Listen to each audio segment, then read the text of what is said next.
Good morning प्यारे बच्चों। आज हम चैप्टर नंबर 6 विद्युत परिपथ हिंदी मीडियम के लिए स्टार्ट करने जा रहे हैं। तो जैसा कि चैप्टर का नाम ही है विद्युत परिपथ, तो विद्युत परिपथ अपने पास एक ऐसी व्यवस्था होगी जिसमें अपने पास अलग अलग वैद्युतीय उपकरण, जैसे आपके पास प्रतिरोध, संधारित्र, आपके पास विद्युत वाहक बल के सोर्स एक दूसरे से जुड़ के अपने पास क्या बनाएंगे, एक विद्युत परिपथ बनाएंगे। क्या होगी? विद्युत परिपथ अपने पास ऐसी व्यवस्था होंगी जिसके अंदर अपने पास विद्युत वाहक बल के सोर्स, आपके पास प्रतिरोध, आपके पास संधारित्र, ये सब आपस में क्या होंगे, एक दूसरे से जुड़े होंगे। तो उसको अपन क्या बोलेंगे, विद्युत परिपथ। जैसे सपोज करो अपन ने एक सिंपल सा एक विद्युत परिपथ बना लिया। देखिए ये अपने पास जैसे ये अपने पास यहाँ पे एक बैटरी का सोर्स लगा दिया प्लस माइनस, तो ये प्लस माइनस, ये प्लस माइनस, तो ये E1 हो गया, ये R1 हो गया, और ये R2 हो गया, और ये E2 हो गया।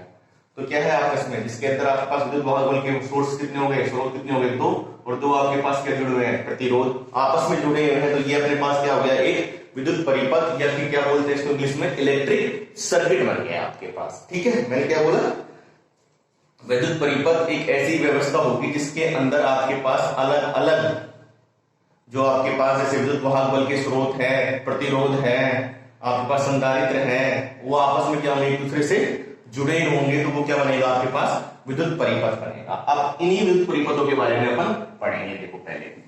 ठीक है, तो सबसे पहले जो आपके पास ओम के नियम दिए थे वो अपने पास सरल परिपथों को सोल्व करने के तो ठीक थे, जहां अपने को पता चल रहा है कि ये सीरीज में कनेक्ट हो रहा है, ये पैरेलल में कनेक्ट हो रहा है, और जहां आपके पास वैद्युत वाहक बल का स्रोत क्या था, एक ही था। तो उन परिपथों को हल करने के लिए तो अपने पास ओम के नियम का पालन सही था। लेकिन अब कुछ परिपथ कैसे बन गए, जटिल बन गए। जटिल परिपथ कैसे, मतलब जिनमें अपने को यही पता नहीं पड़ रहा कि कौन सा श्रेणी क्रम में है, कौन सा समांतर क्रम में है, और विद्युत वाहक बल के स्रोत भी दो दो लगा दिए। तो इन परिपथों को सोल्व करने के लिए किरचॉफ ने दो नियम दिए थे। क्या दिए थे, किरचॉफ ने दो नियम दिए थे। देखो किरचॉफ के नियम, जटिल परिपथों के लिए किरचॉफ द्वारा दो नियमों का प्रतिपादन किया गया था। मैंने क्या बोला, जटिल परिपथों को जिनके अंदर अपने को ये नहीं पता कि कनेक्शन आपके पास श्रेणी क्रम में हो रहा है कि समांतर क्रम में हो रहा है, और जहां आपके पास विद्युत वाहक बल के एक, दो या दो से अधिक स्रोत लगे हुए हैं, उन परिपथों को हल करने के लिए हम किसका पालन करेंगे, किरचॉफ के नियमों का पालन करेंगे। तो किरचॉफ ने दो नियम दिए थे। तो पहले वाला नियम है किरचॉफ का प्रथम नियम, या फिर इसे क्या बोलते हैं, किरचॉफ का संधि नियम भी बोलते हैं। क्या बोलते हैं, किरचॉफ का प्रथम नियम या किरचॉफ का संधि नियम भी बोलते हैं। इंग्लिश में शॉर्ट के लिए अपन बोलेंगे ACL।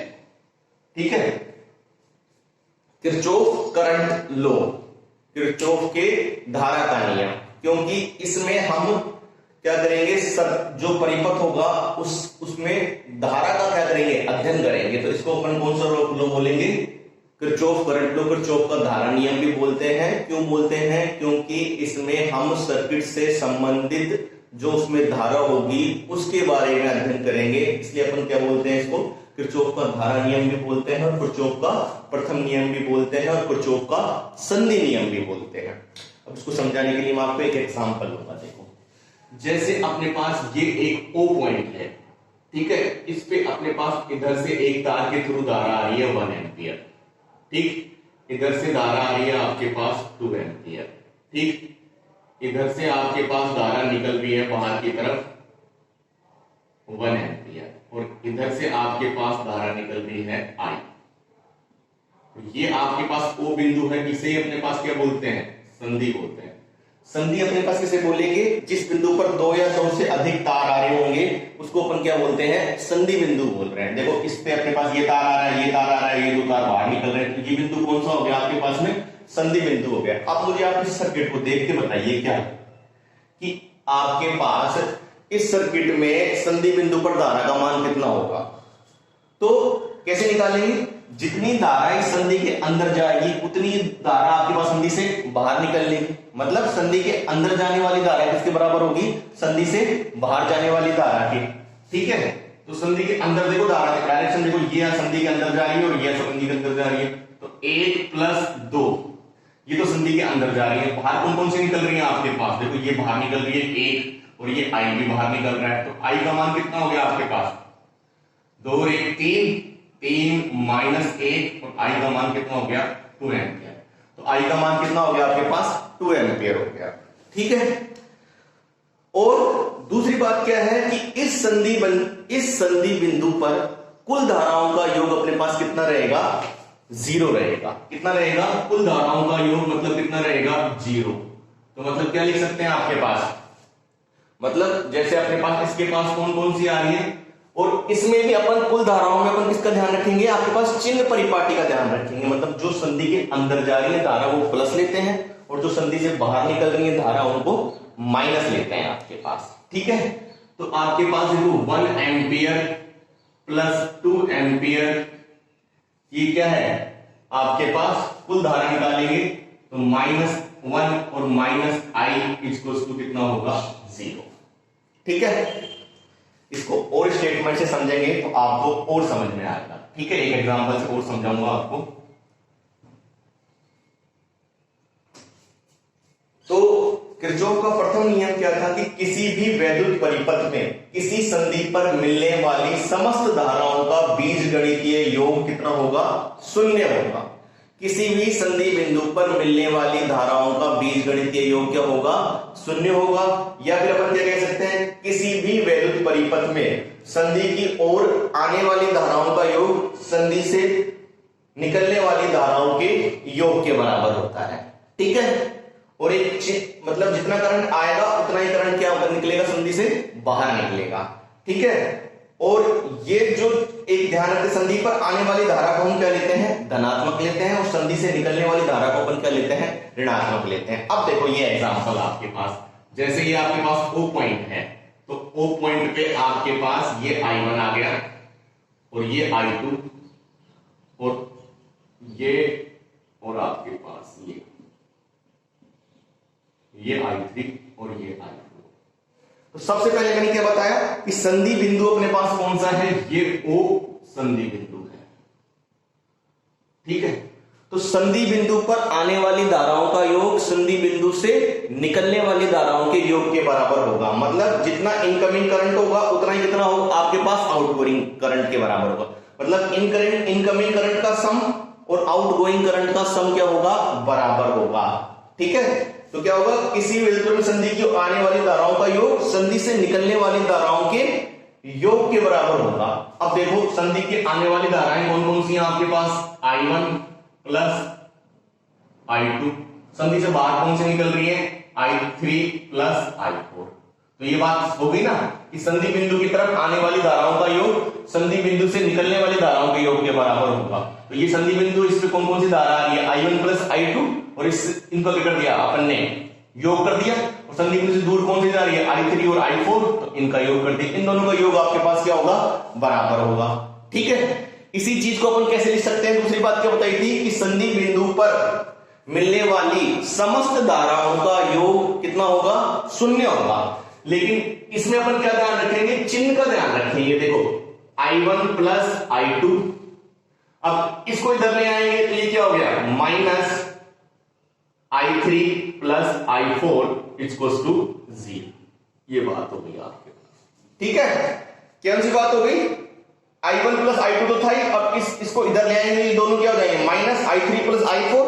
तो संधि बिंदु की तरफ संधि बिंदु पर कुल धाराओं का योग कितना होगा आपके पास 0 होगा। लेकिन इसमें कुल धारा में अपन क्या करेंगे, चिन्ह का ध्यान रखेंगे। चिन्ह का ध्यान क्या रखते हैं कि संधि बिंदु की तरफ जो धारा आ रही है उसको हम प्लस लेते हैं, और संधि बिंदु से दूर जा रही है उसको अपन क्या लेते हैं माइनस लेते हैं, ठीक है। बात समझ में आ गई ना, ये चीज और ये चीज। तीसरी बात क्या है कि जो किरचॉफ का नियम है वो आवेश संरक्षण के नियम पर आधारित है, ठीक है। क्योंकि जितना आवेश संधि पर आ रहा है उतना ही आवेश संधि से दूर जा रहा है आपके पास। देखो इतना सा बात ध्यान रखनी है। किरचॉफ का प्रथम नियम क्या था, किरचॉफ का प्रथम नियम क्या था कि संधि बिंदु पर आने वाली धाराओं का योग संधि बिंदु से दूर जाने वाली धाराओं के योग के बराबर होगा, ठीक है। पहली बात ये होगी, मतलब समेशन इनकमिंग बराबर समेशन आउटगोइंग। जितनी धाराएं आएंगी उनका योग कर लो और जितनी धाराएं संधि बिंदु से बाहर जा रही है उनका योग कर लो और दोनों क्या होंगी, आपस में बराबर होंगी। दूसरी बात क्या होगी आपके पास कि किसी भी संधि बिंदु पर धाराओं का बीजगणितीय योग क्या होगा, शून्य होगा। ठीक है, बीजगणितीय योग जैसे I1 और I2 आ रहे हैं तो इनको तो क्या लेंगे, प्लस लेंगे, और -I3 जो I4 ये बाहर निकल रहे थे वो क्या लेंगे, माइनस। तो इन दोनों का योग आपके पास क्या होगा, 0 होगा। योग में अपन चिन्ह का ध्यान रखेंगे। चिन्ह का ध्यान क्या रखेंगे, जो संधि बिंदु की तरफ धारा आती है उसको प्लस लेंगे और जो संधि बिंदु से धारा दूर जा रही है उसको क्या लेंगे, अपन माइनस लेंगे आपके पास। ठीक है, बात समझ में आ गई। और ये जो नियम है आपके पास आवेश संरक्षण के नियम पर आधारित है, इस बात को ध्यान रखें। इसके एक दो न्यूमेरिकल है वो मैं आपको कराता हूं, एक बार आप इसका स्क्रीनशॉट लें, इसके न्यूमेरिकल कराता हूं मैं आपको। अब देखो सबसे पहले वाला क्वेश्चन आपके पास ये है क्वेश्चन नंबर 1। तो क्वेश्चन नंबर 1 पे आपसे ये पूछा गया है कि दिए गए चित्र में आपके पास आई का मान निकालो। ठीक है, तो आई का मान किससे निकालेंगे अपन, किरचॉफ के प्रथम नियम से और किरचॉफ के संधि नियम से। उसमें क्या बताया था अपने पास कि संधि बिंदु की ओर आने वाली धाराओं का योग संधि बिंदु से निकलने वाली धाराओं के योग के बराबर होता है आपके पास। ठीक है, अब देखो अपने पास O क्या है, एक तरीके से संधि बिंदु है जिसमें संधि को अपन इंग्लिश में क्या बोलते हैं, जंक्शन पॉइंट है। तो O क्या है अपने पास, संधि बिंदु है। तो संधि बिंदु की तरफ आने वाली धाराओं का योग संधि बिंदु से निकलने वाली धाराओं के योग के बराबर होगा, ये बात पढ़ी थी। दूसरी बात मैंने क्या बताई थी, चिन्ह परिपाटी में जो संधि की बिंदु की तरफ धाराएं आएंगी उनको तो अपन क्या लेंगे, पॉजिटिव, और संधि बिंदु से जो दूर धाराएं जाती हैं उनको अपन क्या लेते हैं, नेगेटिव लेते हैं। ठीक है, तो अब सोल्व करते हैं। देखो ऊपर जो आने वाली धाराएं हैं वो देखो कौन कौन सी है। देखो ये 2 एम्पियर अंदर जा रही है। ठीक है, पहले संधि बिंदु की तरफ आने वाली धाराओं का योग कर लेंगे और उसको बराबर किसके कर लेंगे, संधि बिंदु से निकलने वाली धाराओं के योग के बराबर कर लेंगे। ठीक है, तो संधि बिंदु की तरफ कौन सी, देखो ये 2 एम्पियर की दिशा किस तरफ है आपके पास, ये का निशान किसकी तरफ है, O की तरफ, तो ये O की तरफ आ रही है। ठीक है, और कौन सा, देखो ये O से बाहर निकल रही है 4 एम्पियर, ये I भी O से बाहर निकल रहा है। ये देखो 4 एम्पियर एक अंदर आ रहा है इसके O के, तो 2 एम्पियर प्लस 4 एम्पियर। ठीक है, और ये 5 एम्पियर भी देखो O की तरफ आ रहा है, प्लस 5 एम्पियर बराबर संधि बिंदु से निकलने वाली धाराएं। निकलने वाली धाराएं कौन कौन सी है, देखो 4 एम्पियर बाहर निकल रहा है, ये वाला 4 एम्पियर बाहर निकल रहा है, ये वाला I बाहर निकल रहा है, निकल रहा है। बस हो गई, 1 2 3 4 5, 1 2 3 4 5। देखो दोबारा समझाता हूं, अपन ने क्या पढ़ा था, किरचॉफ के प्रथम नियम में संधि बिंदु की ओर आने वाली धाराओं का योग संधि बिंदु से दूर जाने वाली धाराओं के योग के बराबर होता है। अब ये O क्या है, संधि बिंदु की तरफ संधि बिंदु है आपके पास। अब सबसे पहले संधि बिंदु की ओर आने वाली धाराओं का योग कर लेते हैं। देखो तो ये 2 एम्पियर संधि बिंदु की ओर आ रहा है, देखो इसकी दिशा किसकी, संधि बिंदु की ओर। अपने पास 5 एम्पियर भी संधि बिंदु की तरफ आ रहा है और ये वाला 4 एम्पियर भी संधि बिंदु की तरफ आ रहा है, तो इनका योग कर लिया बराबर संधि बिंदु से निकलने वाली धाराओं का योग। तो ये संधि बिंदु से बाहर एक तो आपके पास क्या निकल रहा है, ये वाला 4 एम्पियर निकल रहा है और ये I निकल रहा है, इन दोनों का योग कर लिया। ठीक है, अब सिंपली इसी क्वेश्चन को सोल्व करके I का मान निकाल सकते हो। तो कितना होगा, 5 और 4 9, तो 11 एम्पियर 4 एम्पियर प्लस I, तो I का मान कितना होगा आपके पास, 11 माइनस 4, और I का मान कितना आ जाएगा आपके पास, 7 एम्पियर। ये अपने पास कितना मान आ गया, I का मान आ गया। ठीक है, इसी तरह आप ये अगला देखें, ये थोड़ा सा अच्छा क्वेश्चन है आपके पास, एग्जांपल नंबर 1। ठीक है, इस पे आपके पास अलग अलग बिंदु हैं, ये मानो सपोज करो A संधि बिंदु है या B है और ये क्या है, C है। इसमें ये अपन क्या करना है, दिए गए चित्र में I का मान निकालना है। लेकिन इसमें अपन देखो संधि बिंदु आपके पास 3 है, A B C, तो सब पर अपने पास क्या लगाएंगे अपन, अलग अलग क्या लगाएंगे, किरचॉफ का प्रथम नियम लगाएंगे। सबसे पहले अपन किस पे लगाएं, A संधि पर।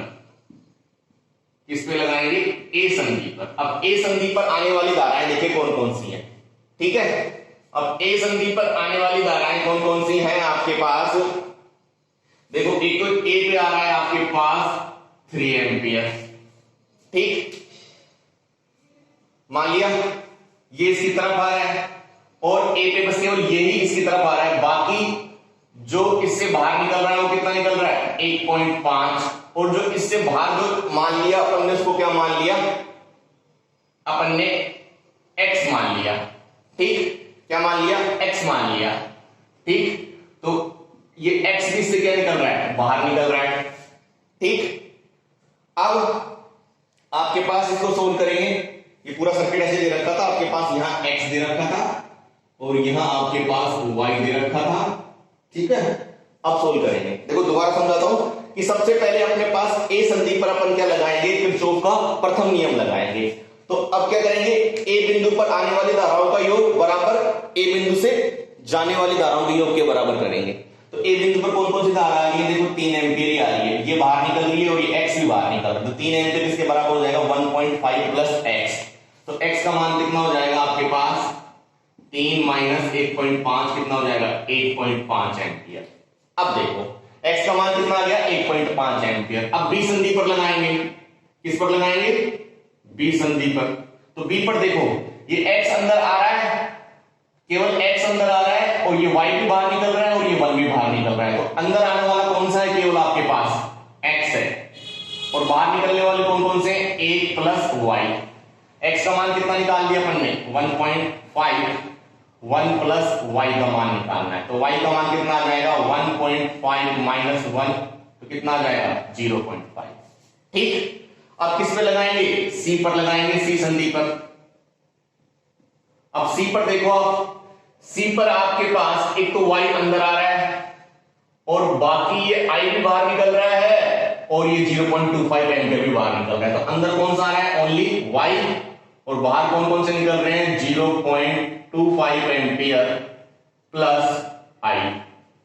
ठीक है, अब y का मान अपने पास कितना आया था, 0.5, तो 0.5 बराबर 0.25 प्लस i, और i का मान कितना आ जाएगा, 0.5 माइनस 0.25 और i का मान कितना आ गया, 0.25। बात समझ में आ गई, दोबारा समझा दूंगा, ऐसी कोई बात नहीं है। तो ये अपने पास एक चित्र था, तो इसमें अपने पास 3 जंक्शन थे, देखो a, b और c, और अपने को किसका मान निकालना था, i का मान निकालना था। तो सबसे पहले अपन ने क्या किया, a संधि पर अपन ने किरचॉफ का प्रथम नियम लगाया। किरचॉफ का प्रथम नियम क्या बोलता है कि संधि बिंदु की तरफ आने वाली धाराओं का योग संधि बिंदु से दूर जाने वाली धाराओं के योग के बराबर होता है। तो संधि बिंदु की तरफ a पर कौन कौन सी धारा आ रही है, देखो केवल 3 एम्पीयर आ रही है, ये x भी बाहर निकल रहा है और ये 1.5 एम्पीयर भी बाहर निकल रहा है। तो 3 एम्पीयर किसके बराबर हो गया, 1.5 प्लस x का मान निकालेंगे तो 1.5 एम्पीयर आ गया। अब b पर लगाएंगे, तो b पर देखो केवल x अंदर आ रहा है, 1 एम्पीयर बाहर निकल रहा है b से और y भी बाहर निकल रहा है। तो x बराबर 1 प्लस y, x का मान रखा 1.5, 1 प्लस y, तो y का मान कितना आ गया, 0.5। अब c बिंदु पर लगाएंगे, तो c पर केवल y अंदर आ रहा है, 0.25 एम्पीयर भी y से बाहर निकल रहा है, c से बाहर निकल रहा है और i भी c से बाहर निकल। तो c पर लगाएंगे तो आने वाली धारा तो कौन सी रहेगी, केवल y, और इससे जाने वाली धाराएं कौन कौन सी रहेंगी आपके पास, 0.25 प्लस में i। y का मान रख दिया 0.5 और 0.25 प्लस i का मान आ गया 0.25 एम्पीयर। तो आपको किरचॉफ के प्रथम नियम में 3 बातें ध्यान रखनी है। क्या, पहली बात क्या याद रखनी है, किसी संधि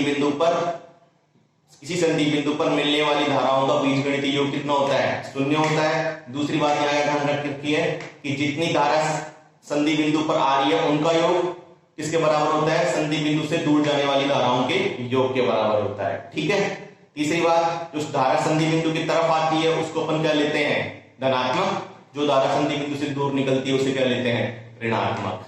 चौथी बात आपको यह ध्यान रखनी है कि किरचॉफ का प्रथम नियम आपके पास किस पर आधारित होता है, आवेश संरक्षण के नियम पर आधारित होता है। ठीक है, समझ में आ गया होगा, थैंक यू। प्यारे बच्चों, जो अगला आपके पास जो टॉपिक है वो है किरचॉफ का द्वितीय नियम या लूप नियम। पहला नियम हम पढ़ चुके थे, उसको अपन क्या बोलते थे, किरचॉफ का प्रथम नियम, संधि नियम या केसीएल, किरचॉफ का धारा नियम।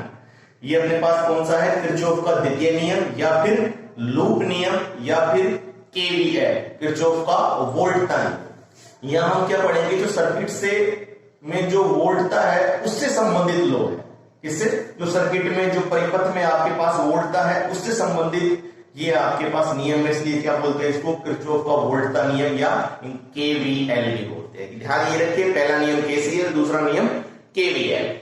इस नियम में आपको क्या बताया गया था कि किसी भी सबसे बड़ी बात ये ध्यान रखना है कि ये हरदम आपके पास बंद परिपथों के लिए ही लागू होगा। किरचॉफ का प्रथम नियम तो बंद परिपथ हो या खुला परिपथ हो, दोनों के लिए लागू होगा, लेकिन किरचॉफ का द्वितीय नियम ओनली आपके पास बंद परिपथों के लिए ही लागू होगा। तो इसने क्या बताया था, किसी भी बंद परिपथ में प्रतिरोधों के सिरों पर उत्पन्न विभवांतर का योग उस परिपथ में लगे विद्युत स्रोतों के विद्युत वाहक बलों के योग के बराबर होगा। मैंने क्या बोला, किसी भी बंद परिपथ में लगे प्रतिरोधों पर विभवांतरों का योग उस बंद परिपथ में लगे विद्युत स्रोतों के विद्युत वाहक बलों के योग के बराबर होगा। देखो ये अपने पास एक तरीके से एक बंद परिपथ है, इसको नाम भी दे सकते हैं अपन, दे दिया मैंने ए बी सी और डी। क्या बोला था मैंने कि किसी भी बंद परिपथ में लगे प्रतिरोधों पे विभवांतरों का योग उसके विद्युत वाहक बलों के योग के बराबर होगा। देखो यहाँ आपके पास दो विद्युत वाहक बल के स्रोत लगे हैं, एक E1 लगा है, एक E2 लगा है आपके पास, और दो क्या लगे हैं आपके पास, प्रतिरोध लगे हैं। तो विद्युत वाहक बलों का योग प्रतिरोधों के स्रोत पर उत्पन्न विभवांतर के योग के बराबर होगा। तो विद्युत वाहक बलों का योग क्या हो जाएगा आपके पास, यहां देखो क्या हो जाएगा, विद्युत वाहक बलों का योग क्या हो जाएगा, E1 प्लस E2, क्योंकि ये दोनों की दोनों बैटरी किसमें लगी हुई है, श्रेणी क्रम में लगी हुई, क्योंकि देखो इसका माइनस इसके प्लस से जुड़ा हुआ है, तो ये कौन सा क्रम हो गया, श्रेणी क्रम। अगर ये उल्टी लगी होती तो अपन क्या करते हैं इसको, E1 माइनस E2, मतलब माइनस पहले होता और प्लस इसका बाद में होता, तो क्या लिखते, E1 माइनस E2। तो E1 प्लस E2 विद्युत वाहक बलों का योग किसके बराबर होगा, प्रतिरोध है, प्रतिरोधों के सिरों पर उत्पन्न विभवांतर। अब ये कौन सा क्रम है आपके पास, देखो ये आपके पास यहां से क्या गई, धारा आई गई, तो आई गई आपके पास, तो इन पे क्या होंगे, श्रेणी क्रम है, तो श्रेणी क्रम नहीं आपके पास कौन सा है, समांतर क्रम है, तो समांतर क्रम पे इस पर उत्पन्न विभवांतर V1 होगा और इस पर विभवांतर क्या होगा, V2 होगा। तो आपके पास V1 का मान क्या होगा, अगर इसमें से I धारा निकल रही है तो IR1, और V2 का मान क्या होगा, IR2। बात समझ में आ गई। तो E1 प्लस E2 किसके बराबर होगा, V1 plus V2 equals to IR1 plus IR2। देखो दोबारा समझाता हूं मैं आपको, क्या बोला, किसी भी बंद परिपथ में प्रतिरोधों के सिरों पर उत्पन्न विभवांतर का योग परिपथ में लगे विद्युत स्रोतों के विद्युत वाहक बलों के योग के बराबर होगा। ठीक है, तो ये क्या है अपने को E किससे सोच कर क्या करते हैं, मेरे पास विद्युत वाहक बलों का योग, समेशन क्या है, समेशन किसके लिए, योग के लिए, तो विद्युत वाहक बलों का योग किसके बराबर होगा आपके पास, उसमें लगे प्रतिरोधों पर विभवांतर का योग, विभवांतर के योग के, तो V, और V को अपन क्या लिख सकते हैं, IR, समेशन V बराबर समेशन IR, तो ये बराबर हो गया समेशन E किसके बराबर होगा, समेशन V और समेशन IR के बराबर।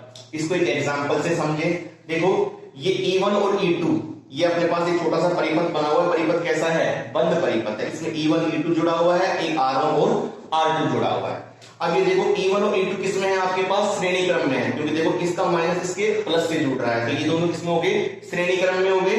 ठीक है, और ये जो रेजिस्टेंस है R1 और R2 ये इसमें इस परिपथ में कैसे जुड़े हुए हैं, समांतर क्रम में जुड़े हुए हैं। ठीक है, तो क्या बोला मैंने, विद्युत वाहक बलों का योग, तो विद्युत वाहक बलों का योग क्या हो गया, E1 प्लस E2 उस पे प्रतिरोधों पर उत्पन्न विभवांतरों के योग के बराबर। तो R1 प्रतिरोध पर विभवांतर क्या है, V1, और R2 प्रतिरोध पर विभवांतर क्या है, V2, तो V1 प्लस V2 के योग के बराबर। V1 को क्या लिख सकते हैं, IR1 लिख सकते हैं, और V2 क्या लिख सकते हैं, IR2 लिख सकते हैं। तो इस नियम को क्या, ये आपके पास नियम हो गया। ठीक है, अब इसका एक स्टेटमेंट और है कि किसी भी बंद परिपथ में वोल्टताओं का बीजगणितीय योग शून्य होता है। टोटल जो वोल्टेज होगी वो कितनी होगी, किसी भी बंद परिपथ में शून्य होगी, मतलब समेशन V का मान कितना होगा, 0। तो मतलब ये E1 प्लस E2 ऐसे कैसे इनको इधर ले आएंगे तो क्या हो जाएगा, minus IR1 minus IR2 equals to 0। ठीक है, क्या होगा, minus IR1 minus IR2 0।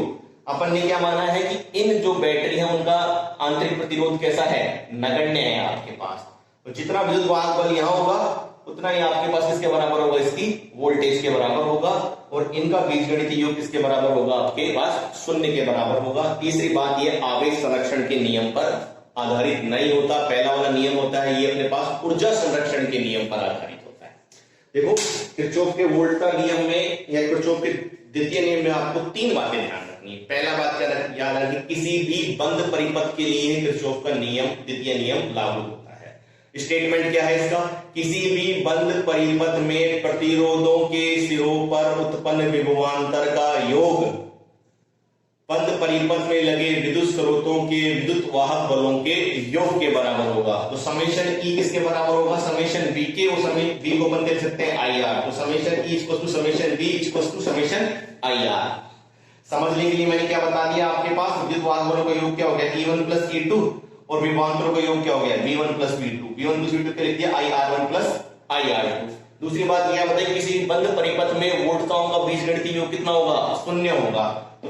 Total आपके पास V होगी, समेशन V का मान कितना होगा, 0 होगा। देखो अब इसमें अपन क्या लगाएंगे, तो जो E1 प्लस E2 इसको इधर ले आएंगे तो माइनस I1 और R1 माइनस I1 R2 इसको 0। और लास्ट बात है कि ये ऊर्जा संरक्षण के नियम पर आधारित होती है, ठीक है।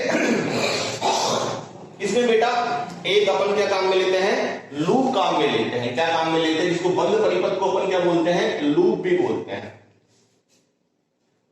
तो इसमें एक चिन्ह परिपाटी है, क्या है, जैसे उसमें भी चिन्ह परिपाटी थी तो इसमें भी आपके पास एक चिन्ह परिपाटी है। चिन्ह परिपाटी में आपको क्या ध्यान रखना है, देखो ये ध्यान रखना है, ये R है। अगर हम धारा की दिशा में ही जा रहे हैं और उधर ही आपके पास क्या है, प्रतिरोध है, धारा की दिशा में ही जा रहे हैं तो जो आपके पास विभव पतन होगा, जो आपके पास विभव होगा वो कैसा होगा, माइनस IR होगा। V बराबर क्या होता है, IR। मैंने क्या बोला, धारा इधर बह रही है और हम भी खुद धारा की दिशा में जा रहे हैं। देखो धारा इधर बह रही है और हम भी धारा की दिशा में जा रहे हैं तो क्या होगा, माइनस IR लेंगे विभव पतन को। दूसरी बात, अब की बार देखना आप उल्टा हो गया। देखो धारा तो इधर बह रही है और हम किधर से आ रहे हैं, इधर से आ रहे हैं, ठीक है। धारा इधर बह रही है और हम आ रहे हैं इधर से, धारा इधर बह रही है और हम इधर से आ रहे हैं। तो धारा की विपरीत दिशा में जो IR का मान होगा, विभव पतन का मान होगा, वो कैसा होगा, धनात्मक होगा, ठीक है। तीसरी बात,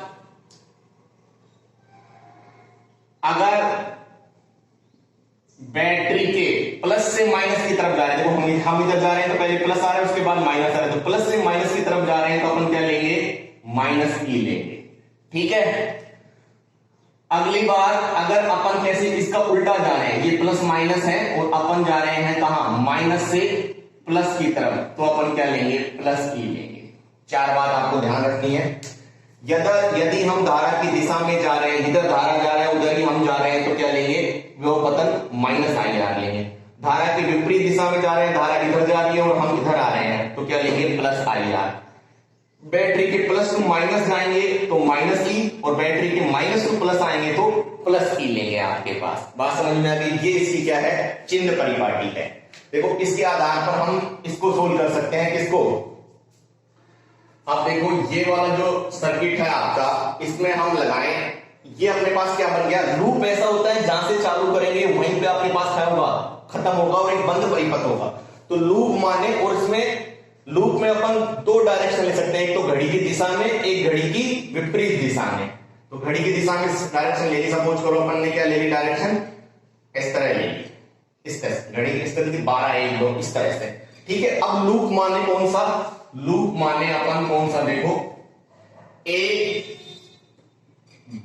B C D और A। मैंने क्या बताया कि लूप वो होता है जहां से चालू करेंगे वहीं पे खत्म हो जाएगा। तो लूप चालू कहां से किया, A से B, B से C पे गए, C से D पे गए, D से A पे आए।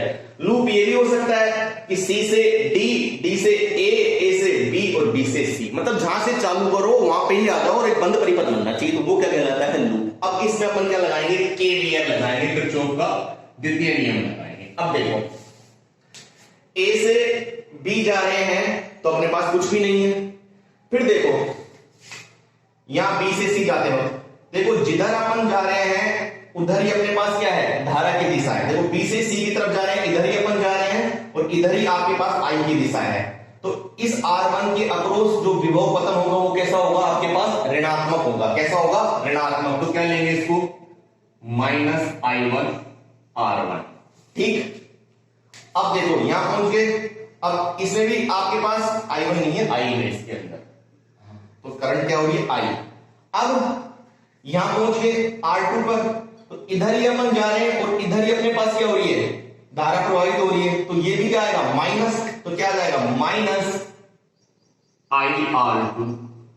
ठीक, अब कहां पहुंच गए C पे, C से D के बीच में कुछ नहीं है।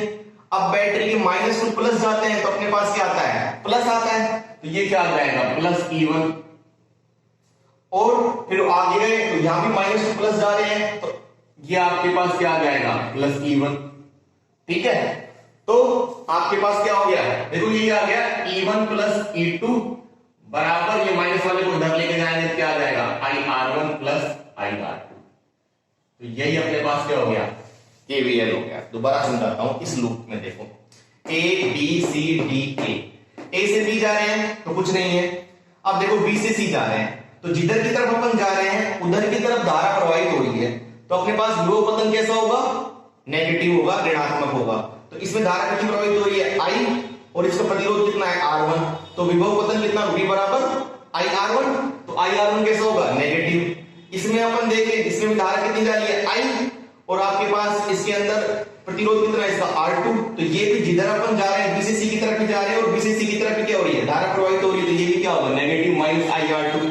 अब C से D के बीच में कुछ है नहीं, अब D से A में जा रहे हैं, तो D से A में देखो E2 पे आए तो माइनस से प्लस जाते हैं तो अपने पास क्या आता है, माइनस से प्लस जाते हैं तो हरदम प्लस आता है बैटरी के लिए, तो प्लस E2 आ गया। फिर इधर भी माइनस से प्लस जा रहे हैं तो भी क्या आ जाएगा प्लस E1 आ गया, तो वो आ गया E1 प्लस E2 बराबर IR1 प्लस IR2।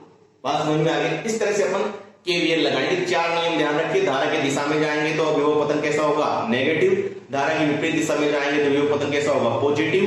ठीक है, प्लस से माइनस जाएंगे बैटरी में तो माइनस E, और माइनस से प्लस जाएंगे तो। अगर आपके पास ये एग्जाम्पल नंबर 2 है बेटा, है ना, तो मैंने क्या बताया था, इसमें अपने पास KVL और KCL दोनों काम में आएंगे। ठीक है, तो ऐसे परिपथों को सोल्व करने के लिए अपन क्या बनाएंगे, एक लूप बनाएंगे। लूप क्या होता है, एक तरीके से बंद परिपथ होता है, और उसको जहां से चालू करेंगे और वहीं पे उसका क्या होना चाहिए, एंड पॉइंट होना चाहिए। और लूप में अपन एक धारा की दिशा भी लेंगे, वो अपने पास क्लॉकवाइज घड़ी की दिशा में भी ले सकते हैं और एंटी क्लॉकवाइज घड़ी की विपरीत दिशा में भी ले सकते हैं। सोल्व करेंगे तो आपको समझ में आएगा। तो पहला वाला लूप ले लिया मैंने, लूप कोई सा भी ले लो, जहां से चालू करो वहां खत्म करो और बंद परिपथ बनाओ। जैसे मैंने ये ले लिया, लूप कौन सा ले लिया, पहले मैंने C D F E और वापस से किस पे आ गए, C पे आ गए। मैंने क्या बोला, जो चालू करेंगे वहीं पे खत्म होगा। और धारा की दिशा कौन सी ले ली अपन ने, क्लॉकवाइज ले ली, मतलब घड़ी की दिशा में। ठीक है, इस तरह से अपन किस तरह लेंगे इसको, इस तरह से, मतलब अपन कहां जा रहे हैं, घड़ी की दिशा में जा रहे हैं, इस तरह से। ठीक है, तो अब अपन क्या लेंगे, पहले वाला लूप ले लिया C D F E C। ठीक है, अब देखो C से D जाएंगे, तो C से D जा रहे हैं तो सबसे पहले अपने पास क्या पड़ रहा है, ये एक विद्युत वाहक बल का स्रोत पड़ रहा है। इसमें क्या है, पहले माइनस है फिर प्लस है, तो माइनस से प्लस पे जाते हैं तो हमेशा अपने पास क्या आता है, प्लस आता है। तो कितना आ जाएगा ये 10 वोल्ट। ठीक है, अब यहां से आगे गए अपन, तो देखो ये I1 की दिशा भी इधर है और हम धारा की दिशा में जा रहे हैं, हम भी C से D की तरफ जा रहे हैं और I1 की दिशा भी C से D की तरफ है, तो अपन क्या लेंगे, माइनस लेंगे, तो माइनस IR। I का मान तो कितना है I1, ठीक है, और R का मान कितना है 6, तो माइनस 6 I1 आ गया। ठीक है, अब अपन क्या लेंगे, D से कहां जाएंगे, F पे कुछ नहीं है, F से कहां जाएंगे, E पे। अब F से E पे जा रहे हैं तो ये भी क्या आ रहा है, देखो पहले माइनस फिर प्लस, जब माइनस से प्लस आता है तो क्या आता है, प्लस आता है, तो क्या लेंगे, ये अपने पास प्लस 14 लेंगे। ठीक, और अब अपन जा रहे हैं देखो इधर की तरफ, E से C की तरफ। अब धारा कहां से बह रही है, C से E की तरफ, हम जा रहे हैं E से C की तरफ, तो धारा की विपरीत दिशा में क्या लेते हैं, प्लस लेते हैं, तो ये क्या आ जाएगा आपके पास प्लस V बराबर IR। I का मान कितना है I2 और R का मान कितना है 4, तो कितना आ जाएगा 4I2। ठीक है, तो इसको सोल्व करेंगे तो क्या आ जाएगा आपके पास, ये देखो 20, 10 और 24 और और ये क्या आ जाएगा आपके पास -6i1 plus 4i2 equals to 0। ठीक है, अब इसको उधर ले जाएं तो क्या हो जाएगा अपने पास 6i1 minus 4i2 equals to 24। ये अपने पास फर्स्ट इक्वेशन बन गई। ठीक है बेटा, अब अपन दूसरा लूप ले, एक और लूप ले। लूप कौन सा ले आप? ये वाला ले। देखो कौन सा, कोई सा ले सकते हैं। ए बी कहां से ले? ए से चालू किया, ए बी। ठीक है, ए से बी पे गए, A B D, A B D C, और वापस से कहां पर आ गए? ए पे आ गया। कौन से लिया? ए बी डी सी और ए। अब इसमें क्या लगाएंगे अपन? वही क्या लगाएंगे अपने पास, किरचॉफ का द्वितीय नियम केवीएल लगाएंगे। तो अब आप देखो, अब ए से बी पे जा रहे हैं, तो ए से बी पे जा रहे हैं तो धारा की दिशा देखो अपन क्या है, इधर की तरफ आ रही हो, अपन जा रहे हैं इधर की तरफ, तो धारा की विपरीत दिशा में जा रहे हैं, तब क्या लेते हैं? प्लस। तो कितना आ जाएगा? 2i3, क्योंकि R का मान कितना है? 2 और करंट का मान कितना है? i3। ठीक है, अब B से D के बीच में कुछ है नहीं, अब D से C जाएंगे, तो देखो D से C जा रहे हैं और धारा की दिशा इधर की तरफ है, जिधर हम जा रहे हैं उसके विपरीत है, तो ये भी क्या आएगा? प्लस आएगा। तो कितना आ जाएगा? Plus 6i1। ठीक है, अब ये क्या है? प्लस से माइनस, तो ये कितना आएगा आपके पास? प्लस से माइनस आते हैं तो क्या आता है? माइनस। तो कितना आ जाएगा? 10 इक्वल्स टू कितना आ जाएगा? 0। ठीक है, बात समझ में आ रही है? तो कितना आ जाएगा? 6i1 plus 2i3 equals to 10 आ गया। ये इक्वेशन नंबर 2 बन गई। तो ये इक्वेशन नंबर 1 थी आपके पास। अब देखो, अननोन तो i1, i2 और i3 तीन अननोन है और इक्वेशन 2 है, तो सोल्व नहीं कर सकते, तो कहीं ना कहीं एक इक्वेशन और बनानी पड़ेगी।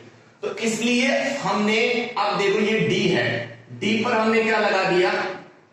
KCL, Kirchhoff current law, Kirchhoff का धारा नियम। अब D पर देखो, जितनी धारा D पर आएगी उतनी धारा D से बाहर निकलेगी। तो D पर धारा कौन कौन सी आ रही है? देखो D की तरफ i1 आ रहा है, D की तरफ i2 आ रहा है, और D से बाहर कौन निकल रहा है? i3। तो कहीं ना कहीं आपके पास i1 plus i2 equals to क्या हो जाएगा?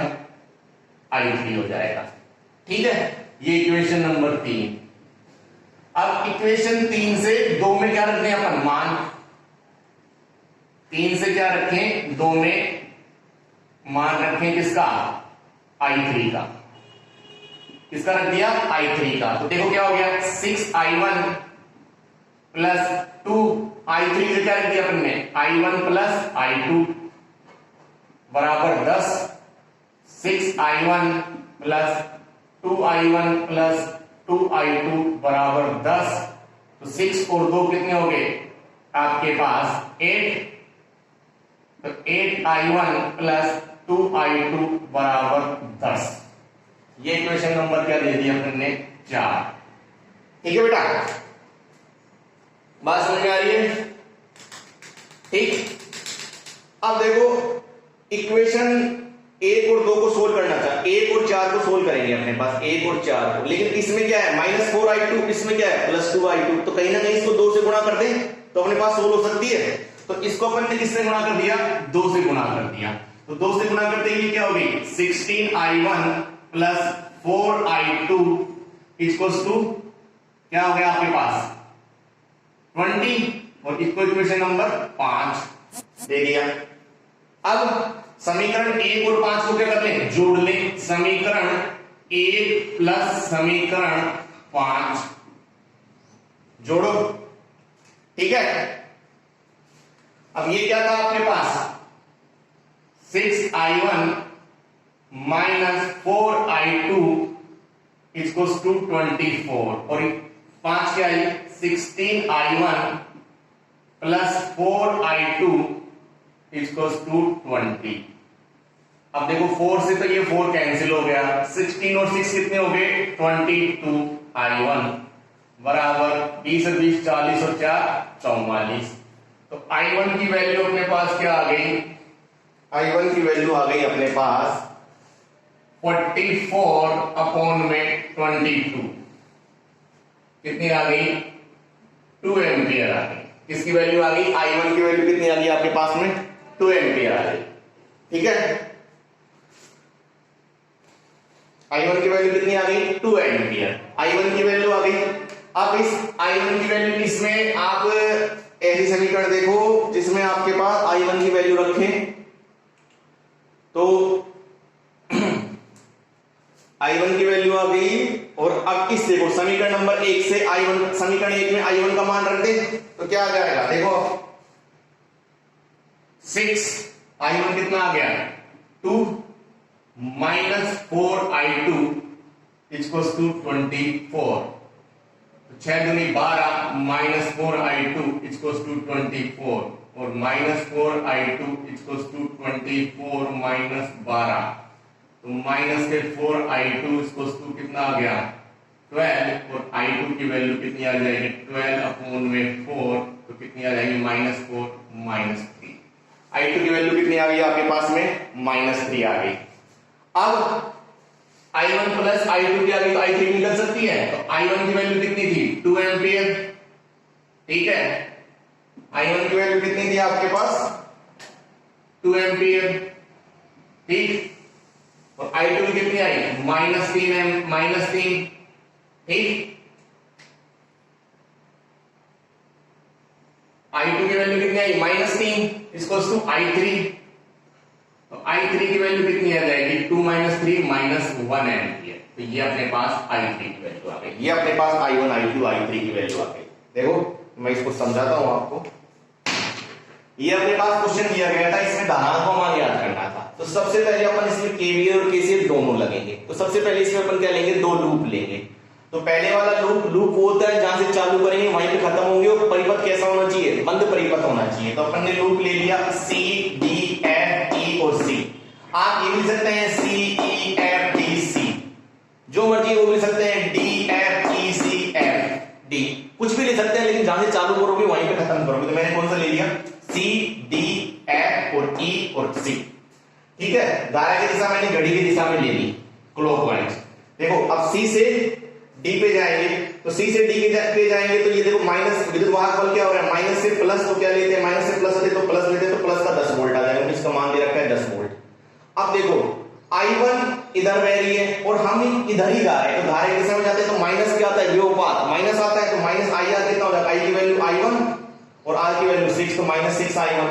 फिर D से F के बीच में कुछ है नहीं, फिर F से कहां गए? E पे गए, तो E पे देखो माइनस से प्लस, तो माइनस से प्लस होते तो क्या आता है? प्लस, तो प्लस कितना आ जाएगा? 14। अब हम जा रहे हैं E से C की तरफ और धारा जा रही है C से E की तरफ, तो धारा की विपरीत दिशा में जा रहे हैं। धारा तो ऊपर, नीचे से ऊपर की तरफ और हम जा रहे हैं ऊपर से नीचे की तरफ, तो ये क्या आएगा? प्लस, तो +4। धारा कितनी बह रही है इसमें? I2, तो प्लस का 4I2 आ गया। तो सोल्व करेंगे तो कितना जाएगा? 6I1 - 4I2 = 24। अब दूसरा लूप ले लिया, कौन सा? A, B, D, C और A। A, B, D, C और A। अब देखो A से B जाएंगे, A से B जाएंगे, हम जा रहे हैं इधर और धारा जा रही है हमारे बस अपोजिट डायरेक्शन, विपरीत दिशा में, तो क्या आएगा? प्लस, धारा कितनी बह रही है? I3 और प्रतिरोध कितना है? 2, तो क्या हो जाएगा? 2I3 प्लस का। अब B से D के बीच में कुछ है नहीं, अब D से C में जाएंगे, देखो ये I1 तो इधर जा रही है और हम जा रहे हैं D से C की तरफ, और धारा बह रही है C से D की तरफ, तो क्या धारा के अपोजिट डायरेक्शन में जा रहे हैं, तो ये भी क्या आएगा? प्लस, तो कितना आ जाएगा? 6I1। अब ये क्या देखो, प्लस से माइनस जा रहे हैं, तो प्लस से माइनस क्या आता है? हरदम माइनस आता है, तो -10 = 0। इसको सोल्व करेंगे कितना आ जाएगा? 6I1 2I3 = 10। इसको इक्वेशन नंबर 2, इक्वेशन नंबर 1। अब देखो इस इक्वेशन में, इक्वेशन नंबर 2 में अननोन तो 3 है और इक्वेशन 2 है, तो अपन सोल्व नहीं कर सकते। तो अपन ने क्या किया, देखा यहाँ की D पर अपन क्या लगा रहे हैं? KCL लगा रहे हैं, किरचॉफ का प्रथम नियम। तो आने वाली धाराओं का योग किसके बराबर होगा? दूर जाने वाली धाराओं के योग के बराबर। तो D पर देखो आने वाली धाराएं कौन सी है? I1 है और एक I2 है, तो I1 + I2 बाहर कौन सी निकल रही है? I3। तो I1 + I2 का मान किसके बराबर हो गया? I3 के बराबर हो गया। इसको इक्वेशन नंबर 3 दे दिया।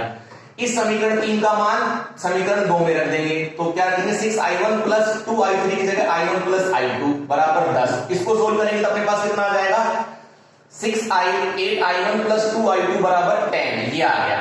ठीक है, अब इक्वेशन नंबर 4 को देखो, 1 को देखो, इसमें -4I2 है, इसमें +2I2 है, तो कहीं ना कहीं इसको 2 से गुणा कर दें तो कितना हो जाएगा 16i1 प्लस 4i2 बराबर 20। अब इक्वेशन नंबर 5 को इक्वेशन नंबर 1 को क्या कर लेंगे अपन, जोड़ेंगे। तो इक्वेशन नंबर 1 तो क्या है 6i1 माइनस 4i2 बराबर 24 और 5 क्या है 16i1 प्लस 4i2 बराबर 20। 4i2 से 4i2 कट गया तो कितना आ गया 16 से 22, i1 बराबर 44। तो i1 की कितनी वैल्यू आ गई 2। अब ये i1 की वैल्यू हमने इक्वेशन नंबर 1 में रख दी तो कितना आ जाएगा, i1 की जगह 2 रख दी तो 6 इंटू 2 माइनस 4i2 बराबर 24। तो 12 माइनस 4i2 बराबर 24 और i2 की वैल्यू कितनी आ गई -3। और ये i1 और i2 की वैल्यू हमने यहां रख दी तो i1 की वैल्यू 2 और i2 की वैल्यू -3 बराबर i3। तो i3 की वैल्यू कितनी आ गई -1 एम्पियर आ गई। ठीक है बेटा, ये क्वेश्चन सोल्व हो गया आपके पास।